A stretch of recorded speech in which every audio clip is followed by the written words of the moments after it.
Hello everyone, welcome to this channel geology notes. आज के इस वीडियो में आपको बताऊंगी स्ट्रक्चर ऑफ कम्युनिटी। आखिर कम्युनिटी का स्ट्रक्चर कैसा होता है। तो फर्स्ट इंट्रोडक्शन। एक community is a group of population living in a particular area. बोला जा रहा है कम्युनिटी जो होता है एक तरह का ग्रुप होता है। किस चीज़ का ग्रुप होता है? तो एक पर्टिकुलर एरिया में एक क्षेत्र में रहे गए पॉपुलेशन को, मतलब एक जो होता है ना पॉपुलेशन के ग्रुप को कम्युनिटी कहा जाता है। किसी एक स्पेसिफिक प्लेस में अगर किसी स्पेसिस का ग्रुप है, उस ग्रुप को कम्युनिटी कहा जाता है। It is formed of many species. ये जो है ये बहुत तरीके के स्पेसीज से ये बनता है।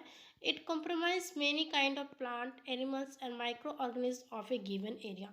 ये कैसे बनेगा? तो ये इसमें जो होता है कम्युनिटी में बहुत सारे चीज़ शामिल है, जैसे कि जितने भी अलग अलग तरह के प्लांट्स के स्पेसीज हो गए, माइक्रो ऑर्गेनिज्म हो गए, वहाँ पर जो माइक्रो ऑर्गेनिज्म रहते हैं, या फिर वहाँ पे जो एनिमल रहते हैं, अदर काइंड्स ऑफ एनिमल्स जो रहते हैं, अलग अलग ग्रुप जो रहता है, वो सबसे क्या बनता है? तो कम्युनिटी बनता है। According to Clark, a community is defined as a group of mutually adjusted plant and animals inhabiting a natural area. अगर क्लर्क के अकॉर्डिंग अगर देखने जाए तो कम्युनिटी को मतलब डिफाइन किया गया है कि कम्युनिटी जो होता है एक तरह के म्यूचुअली ग्रुप होता है, जहाँ पे क्या होता है प्लांट्स और एनिमल जो होते हैं दोनों एक साथ मिल कर रहते हैं एक नेचुरल एरिया में।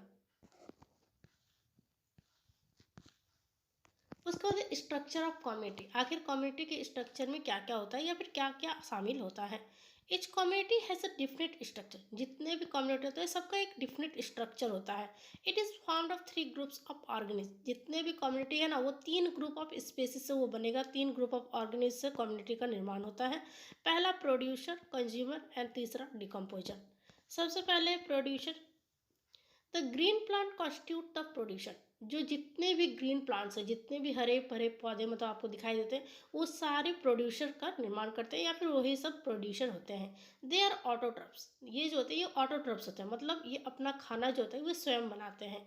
दे can synthesise starch by photosynthesis, utilise chlorophyll, CO2, water, mineral and solar energy. बोला जा रहा है ये जो है ये अपना खाना बनाते हैं जिसको स्टार्च कहा गया है। कैसे बनाते हैं? तो by the process of photosynthesis, प्रकाश संश्लेषण का प्रोसेस से ये अपना खाना बनाते हैं। जिसमें क्या जरूरत पड़ता है खाना बनाने के लिए? तो क्लोरोफिल, CO2, वाटर, उसके बाद मिनरल्स और सोलर एनर्जी का यूज करके ये स्टार्च बनाते हैं। उस प्रोसेस को फोटोसिंथेसिस कहा जाता है।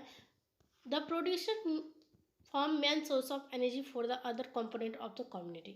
जो प्रोड्यूसर जो होते हैं वो बहुत ही मतलब इम्पॉर्टेंट एनर्जी का काम करता है। ये किसके लिए? तो ये सबसे पहला जो अगर प्रोड्यूसर जो है खाना बनाने का काम करता है तो ये कम्युनिटी का सबसे पहला मतलब स्ट्रक्चर बोल सकते हैं। प्रोड्यूसर जो होता है सबसे मेन सोर्स होता है एनर्जी का। प्रोड्यूसर में कौन कौन आएगा? तो इसमें जितने भी प्लांट्स दिखाई देते हैं सारे प्लांट्स प्रोड्यूसर में आते हैं। वो ऑटोट्रॉफ्स मतलब अपना खाना स्वयं बनाते हैं। और फाइटो इन प्लैंकटन भी आएंगे।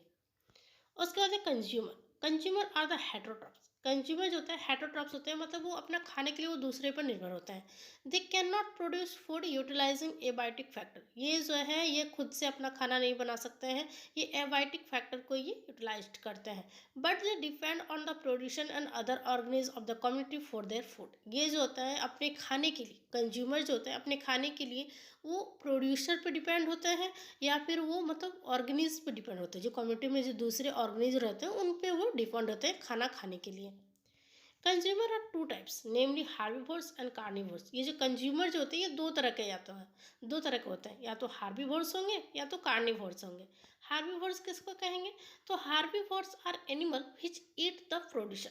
हार्बीवोर्स वैसे जानवर होते हैं जो बस प्रोड्यूसर का खाते हैं। और प्रोड्यूसर कौन होते हैं? तो ग्रीन प्लांट्स, मतलब वैसे एनिमल जो ग्रीन प्लांट्स को खाते हैं उनको हार्बीवोर्स कहा जाता है। They are also called primary consumer because they form the first order of consumer. इनको जो होता है पहला कंज्यूमर कहा जाता है क्योंकि ये क्या करता है एक तरह से फर्स्ट ऑर्डर जो जितना फर्स्ट ऑर्डर जो प्रोड्यूसर जो होता है उसी को ये कंज्यूम करता है। एग्जाम्पल डीर, रैबिट इन फॉरेस्ट कम्युनिटी। मतलब फॉरेस्ट कम्युनिटी में जो हिरन होते हैं, जो खरगोश होते हैं, वो सबको प्राइमरी कंज्यूमर में रखा गया है। जू plankton and plant eating fishes of pond community. और पॉन्ड कम्युनिटी अगर तालाब का कम्युनिटी में अगर देखने जाए तो वहाँ पे जू प्लैंकटन और फिशेस को प्लांट ईटिंग इसमें रखा गया है हार्बीवोर्स में। उसके बाद है carnivores. Carnivores are animals which eat other animals for their food. Carnivores ऐसे एनिमल होते हैं जो दूसरे एनिमल्स को खाते हैं एज अ फूड, मतलब अपना भोजन जो होता है वो दूसरे एनिमल्स को बनाते हैं। These are also called secondary consumer because they form the second order of consumer. इन ये जो होते हैं ये सेकेंडरी कंज्यूमर इनको कहा जाता है क्योंकि ये जो है सेकेंड ऑर्डर को ये कंज्यूम करते हैं, खाते हैं। जैसे एग्जाम्पल में फॉक्स, लायन, टाइगर। अब फॉरेस्ट कम्युनिटी में फॉक्स हो गए, फिर लायन हो गया, टाइगर हो गया, ये आपका सेकेंडरी कंज्यूमर में आएगा।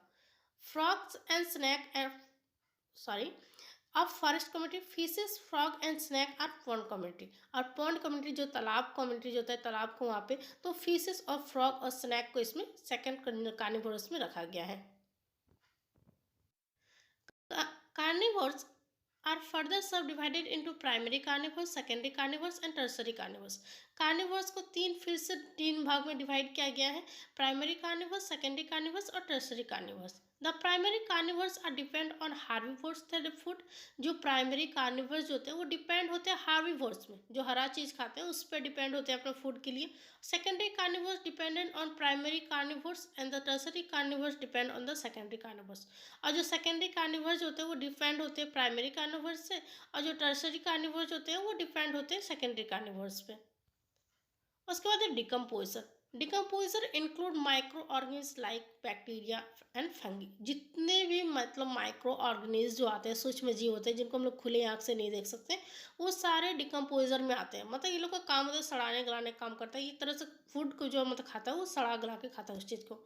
दे decompose the dead bodies of plant and animals of their community and convert them into micro and macro nutrients. ये जो है ये डेड बॉडीज़ को ये मतलब डिकम्पोज करते हैं, सड़ाते हैं गलाते हैं, जैसे प्लांट्स के डेड बॉडीज़ को, एनिमल्स के डेड बॉडीज़ को, और उसको एक तरह से मतलब होता है ना डिकम्पोज करके सड़ा गला के वो मतलब कन्वर्ट कर देते हैं माइक्रो और मैक्रो न्यूट्रिएंट्स में, पोषण में। This nutrient are again utilised by plant and for photosynthesis. और वो जो न्यूट्रिएंट्स होते हैं फिर से वो यूटिलाइज हो जाते हैं प्लांट के द्वारा, bye the process of photosynthesis के द्वारा वो यूटिलाइज हो जाते हैं। बस आपको यहीं तक लिखना है।